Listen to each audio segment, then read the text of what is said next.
Ashama harka fuudhee hordoftoonni Abduu Moobaayil Aappii jala jirtan hundi keessanuu bakka jiraattan bakka deebiidhaan gara chaanaala kiyya dhuftan warra jalqabaa dhuftan Abduun jedhama. Abduu Moobaayil Aappii sabiskiraabii godhaa maatii keedhatii dabalamaan isiniin jedha. Waa'ee Abdii Geetaachoo Abbabaa irratti ajandaa qeerroon gariin basaasa jedhaanii qeerroon gariin ammoo deeggara Abiyyi jedhaan.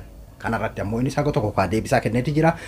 Waa'ee kana waa'ee ajandaa nama tokko ti godhatte hin jedhina. Dhugaadha Boorana keessa maal akka taamee fi Wallaga keessa maal akka tamaa jiru Oromiyaa keessa maal akka tamaa jiru ni beekna. Kunis ajandaa nama tokkooti miti jechuudha. Bal'inaan deemaa jira sooshaal miidiyaa kanarratti. Ajandamman kunu beeki akka malee waan hamaadha. Kanallee waa'ee kanarratti si yaadaan qabaa jechuudha. Akkasuma ammas qeerroo jechuun akkanaa gaafa rakkoof kafana hayyuu mana hidhaatitti dhiiftee maaf cal'istanii jararaa kan jedhu. Amiin Hussein jechuudha. Amiin Hussein irratti illee yaadan. Haga maatiin na waliin turaan isin jedha. Mee jalqaba irratti waa takka lama waa'ee Abdii Geetaachoo kana keessatti gara Abiyyiitti achi tarkaanfannaa waa'ee Abdii Geetaachoo kana jechuudha. Abdii Geetaachoo yeroo hedduu kan nuti hundinuu sooshaal miidiyaa kanarratti jechuudha. Warra sooshaal miidiyaa qeerroo sooshaal miidiyaa kanarratti beekaman keessaa nama tokkodha. Walaloodhaan kan inni beekamu akkasuma ammas rakkataa gargaaruudhaan kan inni beekamu jechuudha. Dhiheenya kana ammoo karaa Dubaay yeroo deemutti kitaaba isaa achi geesse jechuudha. Kitaaba kana keessatti waa'ee dhimma Abiyyi faaruu waa'ee Abiyyi kaase jechuudha asirratti. Waa'ee Abiyyi kaase qeerroon kanarratti kan waa'ee inni basaasa jirudha. Reeftana sooshaal miidiyaa irratti argeetiin jiran illee qeerroon Dubaayis wanni kun isaa yaaddessee jechuudha. Warri gaafa duraa simatan jechuudha. Waa'ee kanarratti waliin gaafiif deebii godhanii jiranii innis iddoo dhiifama itti gaafate qaba. Akkasumas waa'ee kitaaba kanaallee ibseeti jira jechuudha. Jalqaba irratti maal isin jechuu barbaadeeti? Qeerroon abbaa barbaade shakkuun abbaa barbaade basaasa deeggaraadha jedhee qeerroon dubbatuun jalqaba irratti waan isin jechuu barbaade maaliin sirriidha. Qeerroon dhiiga isaa lafee isaa itti cabseetiin jijjiirama argadhe jedhee waraabessa ofirraa ari'ee yeroo inni jedhetti yeeyyiin itti dhufe kan waraabessa caalu yeeyyiin itti dhufe jechuudha. Kanaafuu qeerroon nama shakkee gartee dubbii kana namni hedduun beeki waa'ee kana amma yeroo ammaa kana waa'ee kana irratti namni garaagarummaa siyaasaa keessummeessu maal akkas akkasiisa mee gara Abdii Geetaachoo achi tarkaanfannaa waa'ee garaagarummaa siyaasaatiin dubbiin amma dubbiin dhimma jiraachuu fi jiraachuu wanni Boorana keessatti ta'ame qeerroon kophee irraa baasanii qoree irra oofanii akkasitti gocha suukanneessaa nuti filima keessatti malee argin tarii waan akkasii beeke filima keessatti yeroo argite duraan booyaa turte dhugaa dubbachuuf amma immoo laaftumatti mee sun yoo si taate yoo obboleessa kee ta'e qeerroo kana bakka bu'eete akkasitti ilaali. Duuba qeerroon haala akka isantutti jira abbaa barbaade shakkee ofirraa laaluun abbaa barbaade ammoo ati akkana narraa gorii jedheetiin keessattuu nama isa akkas godhaa jiru san yeroo argee dallanuun qeerroon an sirriidha. Qeerroo kanaafuu irra laaluu qabnu sirriidha jedheetiin fudhachuudhaan. Kanaafuu garuu ammoo adda baafachuun dirqama jechuudha. Abdiinis duuba haaluma saniini gadi baheeti kaa bakka dogoggorri jiru fudhateeti jira. Asirratti waa lama kan ka'amee jiru Abdii Geetaachoo Abbabaa dhugaadha. Bara 2018 namni hundinuu abbichuu kan jedhin hin jiru. Fakkeenyaaf amman tana Facebook ni kiyya niimorii namatti fidaami waggaa takka waggaa lama waa waggaa lama dura waa waggaa sadi dura jedhee fidaami waa waggaa lama dura barreessine yeroo laalu itti qaanfadha waan garii ka dilleet godhu jira kan waggaa lama dura sanuu jechuudha waan gaafa san poosti godhaa ture nuti hundinuu abbichuu jennee maraacha yaa jara keenya asirratti waa'ee abbichuu kanarratti kitaaba kanatu bara 2019 kan inni gartee xumuramee eebbifame isiniin jechuu barbaadeeti. Bara 2018 fi 19 kana keessattuu 18 keessa maraatuma nu keessa turre yaadadha. Nu qofaa miti bar wayyaaneen arra wayyaanee miti mee uummanni Tigraay kan akkanatti dhumaa jiru kun hin sobame. Amma namoonni hedduun tarii gaafatan dhugaadha qeerroon gartee wayyaanee ari'ee Maqaletti galche dhugaadha Maqaletti haa galchu carraa biraa qabdi ture carraa hedduu qabdi ture osoo akkana ta'aa beekte jechuudha. Garuu abbama fira irraayyuu jechuudha sirri nu ijaarre sun hin diigamini oppodiyoo nuti tolfanne kana nuuf wayya kan jedhuudhaani jara kanatti kennitee biraa deemtee jara kanaan ammoo har'aan tana haalli kun isaan bira dabree uummanni Tigraay guutuun haala kanaan daaraa ta'ama shawwadamte addunyaan doobeela kenniteef abbaa nageenyaa jettee namicha Isiyaasiin waliin lollaa jara kanatti illee qiimii irraa qabda waliin daaraa goonee dabarsasna jedheetii walii galee araara biyyattii yookiin Itoophiyaa fi Eertiraa walii galchisianii noobeela itti kennan inni garuu ammoo loluu ni dhiif jechuudha waliin lolla kootu guusanaa bayiidhaaf inni walii galeen jechuudha. Joohar hayyuun siyaasaa guddaan suni biyyi sun yoo gartee oppodiyoo tana guututti hin buqqifna jenne gaaga'ama kana caaluutu nurra gahaa biyyi sun yoo diigamte ijaaruu hin dandeenyu oppodiyoo tana harka micciirree kaleessa TPLF gubbarra jira har'aan tana ammoo jara kana harka micciirree TPLF akka uummanni fedhutti akka TPLF sana osoo hin taane akka uummanni fedhutti biyya dimokiraasii namni filannoodhaan itti wal bulchuutti tarkaanfachiifna akka wayyaanee san nutti hin taatu gaafa duraa wayyaaneen mataa gubbarra taa'ee akkas godhaa ture jechuudhaani haga tokko deeggaraa ture jechuudha. Kana yeroo jedhamu beeki oppodiyoo deeggaree oppodiyoo ta'aa jechuu miti nu ceesisanii karaa dimokiraasiitti nu geessuu humna hin qabne akka gaafa wayyaanee san hin taanii harka micciirree akka gartee namni biyya namni gartee ofii itti uffileetiin abbaa barbaade itti filatu ijaarraa karaa qawweetiin TPLF qawween dhuftee fakkeenyaaf dargiin warra isa dura jiru rashaneetti dhufe haala akkasii sanirraa gara filannootitti gara biyya san dimokiraasiitti biyya namni hundi itti ol ka'ee abjuudhaan haarati jennu gusati ta'e haala kana jijjiira kan jedhuudhaan hatta Jawaarilleen deeggaraa ture jechuudha. Namni gaafa sanillee kottoonfatee didee dhugaa dubbachuu fi hayyoota keessaa warra akka Dr. Ittaan Habtee warra bosonatti hafee waboo keessaa tiim Jaalmarroo warra kana qofaa jechuudha.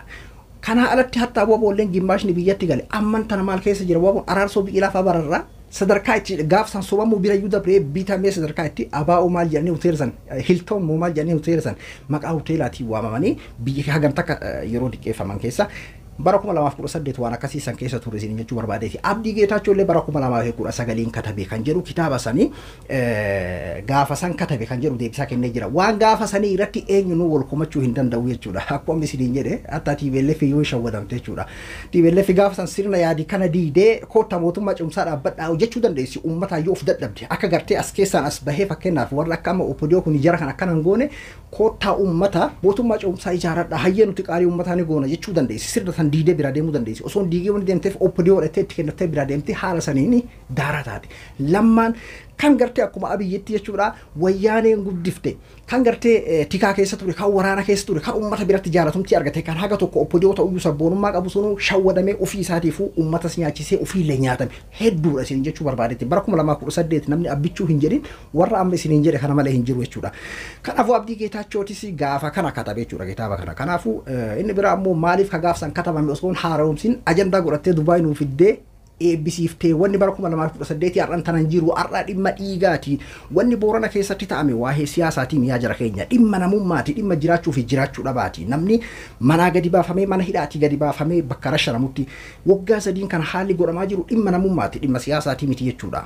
Wanni Wallagga keessatti ta'amaa jiru dhimma nama dhiiga namaatiin taphatamaa jirudha malee waa'ee siyaasaatiin waa'ee namummaati yoo si ta'e akkami nama ati beektu ilma adeera keetii yoo ta'e ilma eessuma keetii obboleessa kee yoo ta'e akkami kanarratti uf laadati.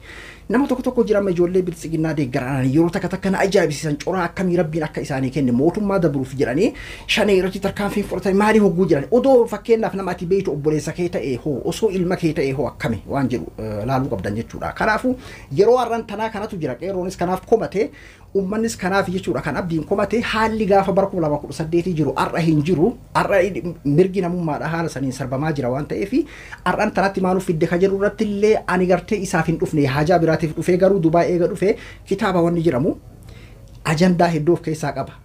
Ajandaa laa inni of keessaa qabu san keessaa tarii waan amma fakkeenyaaf komii kaase kun fuula takka ta'uu danda'a fuula lama sadi ta'uu danda'a waan qabiyyee hedduu of keessaa qaba qabiyyee san keessaa waan xiqqashoodha jechuudha tun amma waa'ee dhimma biyyi gaaroomin isaa kan dubbatu jechuudha waan gaafa saniititti waan gaafa gartee hidhamtoota siyaasaa hiikuu fa'aa irratti natti fakkaata. Kanaafuu waa'ee qabiyyee isa keessa jiru nama ni fayyada jedheetiin qabadhee dhufee kanaafuu yeroo kanatti ilaalee guruu dhabuun kiyya dogongora jedhee dhiifama gaafatee jira Abdii Geetaachoo jechuudha. Kanaafuu yaa jara keenya basaasa wanni jettan ammallee waan tokkoon isin hima namni tokko basaasa kitaaba Abiyyi faarsu barreessaa basaasaan ta'u basaasa jechuun dhokatee nama basaasuudha akka nuti beeknutti jechuudha. Kanaafuu akkasitti hubachuu qabdan nama hunda farajuu osoo hin taane dhugaadha qeerroon abbaa barbaade shakkee qulqulleeffachuu sirriidha garuu ammoo hubataa deemuu wayyaadha warri biraallee nu keessa seenee ajandaa nuuf kennuu danda'a waan ta'eef jechuudha. Kanaafuu ajandaan godhannu achumatti lafa kaa'uu qabna. Kitaaba keessaa isin qabiyyee fokkata osoo hin taane qabiyyee hedduuf keessaa qaba qabiyyee isaa keessaa itti fayyadamaa isin jechuu barbaada jechuudha. Kun yaada kiyya.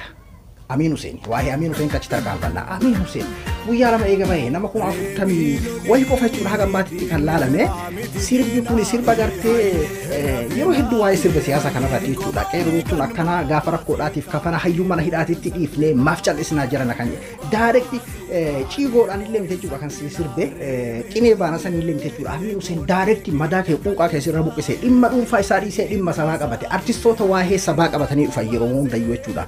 Dirqama keenya ta'uu beeka haguma amma na laalutti jirtu kana daqiiqaa 3-4 sirbi tokko sitti mi'aayuu baatu sirba bareedaa akka Amin Hussein kan aartiidhaan akkuma Galaanaa Gaaromsaa fa'aa akkuma Yoosaan Geetahuun fa'aatti jechuudha aartiidhaan faayee dhufe kana garuu haga amma nama kuma furtan way kallala maalif seeta YouTube channel kun kaisaati haare baale bu entertainment kan jedhuudha channel kun haare waan ta'eef namni quban qabu kanaafu hillaalamne sirbi akkana jiru sirbi warqeen kun jechuudha kanaafu daareetti nama mana hidhaa jiruuf kan sagalee ta'e dhiiga haa caaluutiif kan sagalee ta'e sirba bareedaa kana kan nama harkisu akka agartee aadaadhaan faayameeti jechoonni inni fayyadame daareetti quuqaa minuutti jiruudha sirbi jaalalaa tokko yeroo bahee dirqama jaalala keetii faatuudha itti ilaalta kan waa'ee sabaa aartiidhaan sagalee siif tahee ammoo dirqama sirraa qabaa jechuudha laaluun galaanaa laaltee Amiin Hussein dhiisuun sirrii miti yoo isaan laaltee Amiin Hussein dhiisuun sirrii miti hundayyuu laaluu danda'uu qabda daqiiqaa 5-6 YouTube irratti ilaalte faayidaan isaa sanuma waan biraatiin liinkii isaa sheer godhuudha gara kaaniin hamilee inni biraa immoo yoo irraa argate kana mallaqaatiin akka waa irraa argatuudha haalaalamuu fi wanni jedhamuuf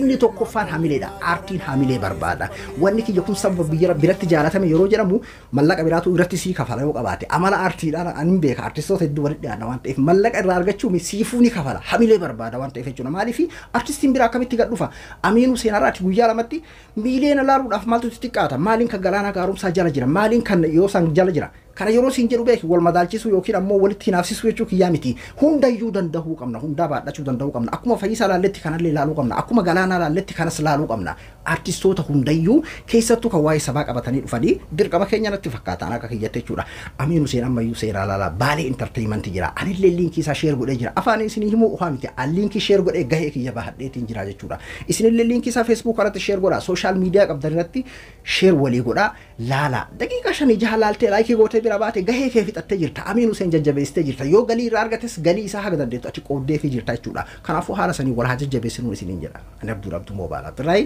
hanga qophii biraatti walitti deebinutti nagayaan naa tura.